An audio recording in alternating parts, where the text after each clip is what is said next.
Today, we're going to talk about something that helps keep things organized in Kubernetes, namespaces. Imagine you're managing a big Kubernetes cluster shared by multiple teams like frontend, backend, and DevOps.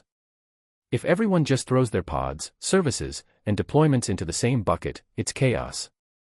That's where namespaces come in.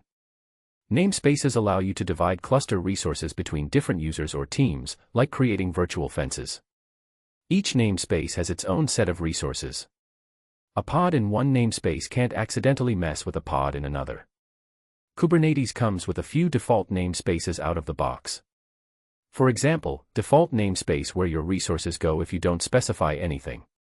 Then there's kube-system namespace, which contains internal Kubernetes components, like the DNS service and the dashboard.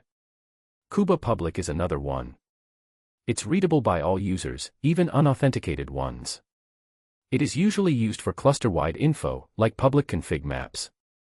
You can create your own namespaces too. Just run kubectl create namespace name, and boom. You have your own isolated playground. So, to wrap it up, namespaces keep your Kubernetes cluster neat and safe. They're like folders in your file system.